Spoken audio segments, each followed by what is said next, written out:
పైన కప్ప ఎగిరిపోవాలి. జై భీమ్, జై భీమ్, జై భీమ్.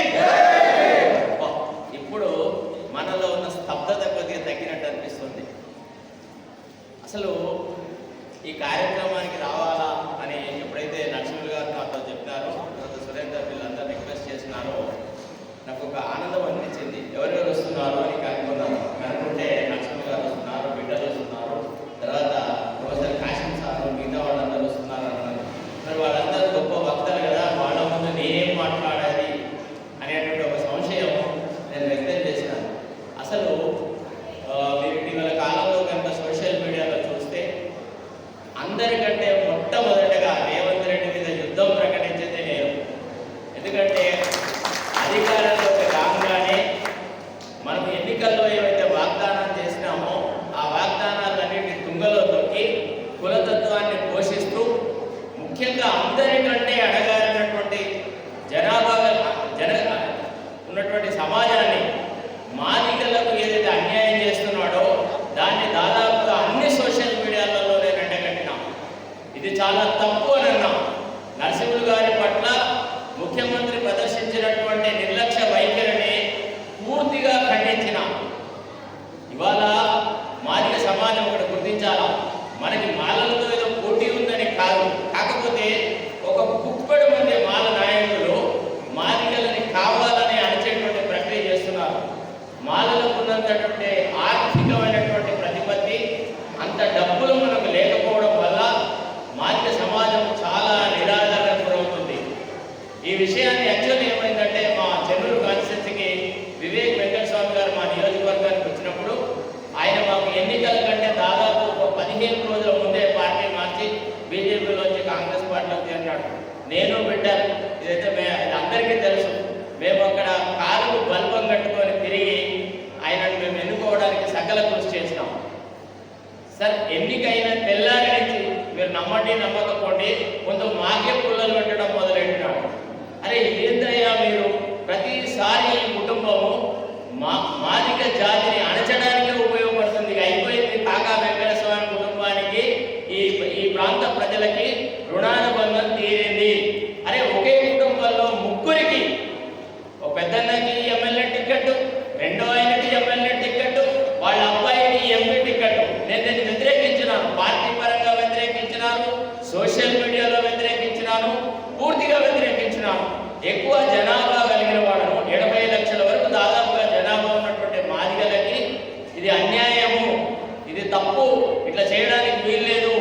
ఒక పక్క రాహుల్ గాంధీ గారేమో ఇన్క్లూజివ్ డెమోక్రసీ అంటున్నాడు. అందరినీ కలుపుకొని పోయేటువంటి ప్రజాస్వామ్య విధానానికి ఆయన అంకురార్పణ చేద్దాము అన్నటువంటి మాట మాట్లాడుతున్నాడు. కుల జన గణన జరిపి అన్ని కులాల వాళ్ళకి జనాభా ప్రాతిపదికన వాళ్ళకి అవకాశాలు కల్పించాలన్నటువంటి ఒక మాట కాంగ్రెస్ పార్టీలోని ముఖ్య నాయకులు మాట్లాడుతుంటే ఈ రాష్ట్రంలో ముఖ్యమంత్రి రేవంత్ రెడ్డి గారు అణగారిన వాళ్ళని ఇంకా అణగదొక్కుతా ఉన్నాడు.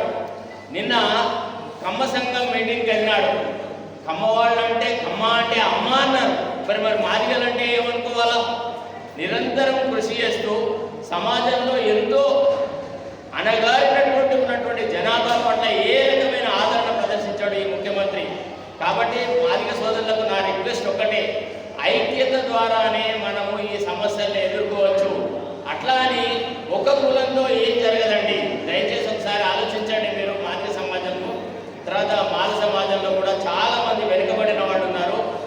బలహీన వర్గాలలో కూడా చాలా మంది వెనుకబడిన తరగతిలో ఉన్నారు. ఫర్ ఎగ్జాంపుల్ నాయి బ్రాహ్మణులు ఉంటారు, రజక సోదరులు ఉంటారు.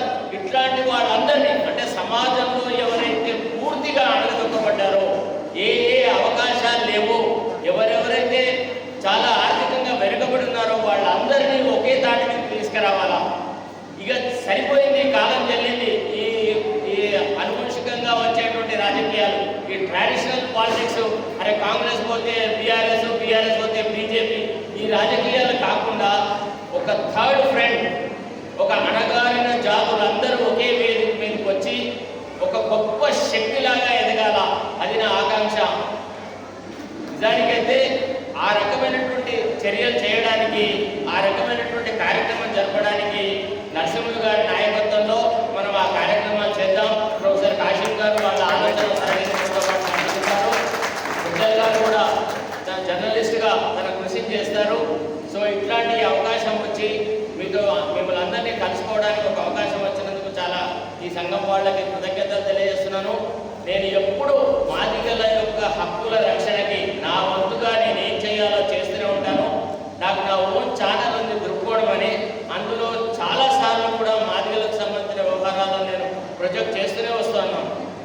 అయితే ఒక విషయం చెప్పాలి, ఇక్కడ నరసింహులు గారు నాకంటే 2 సంవత్సరాలే సీనియర్ ఉస్మానియా లా కాలేజీలో.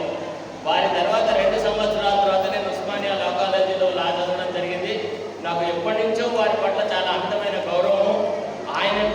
ఆయన పట్ల ముఖ్యమంత్రి సరైన ధోరణి ప్రదర్శించలేదని అంటే ఒళ్ళు దహించకపోయింది. ఏమయ్యా నువ్వు అంటే మన సాంప్రదాయం ఏంటంటే ఇంటికి వచ్చిన వ్యక్తిని గౌరవంగా పలకరించమా, 4-5 గంటలు ఒక వ్యక్తి వెయిట్ చేసినాక కూడా ముఖ్యమంత్రి ఆయనను కలవలేదు అని అంటే ఇది మాదిగ జాతికి అందరికీ జరిగిన అవమానంగా భావించాలి. ప్రతి ఒక్కడు ఒక సోల్జర్ లాగా తయారవ్వాలా. ఈ దురహంకారానికి తగిన సమాధానం చెప్పాలా. రేపు రాబోయే లోకల్ బాడీస్ ఎన్నికలు ఉన్నాయి. మన వాళ్ళందరూ సంఘటితంగా ఉండి అందరితో ఐకమత్యం ఏర్పరచుకొని తప్పకుండా మన బలం ఏంది, మన శక్తి ఏంది అనేది చూపెట్టాలి. మాదిగ శక్తి అంటే ఒక ప్రజ్వలిల్లుతున్నటువంటి ఒక అగ్ని గోళమైన సంగతి తెలియజెప్పాలా. దానికి మీరందరూ సహకరిస్తారని ఆశిస్తూ ఈ అవకాశం ఇచ్చిన పెద్దలందరికీ కృతజ్ఞతలు తెలుపు సెలవు తీసుకున్నాను. Thank you.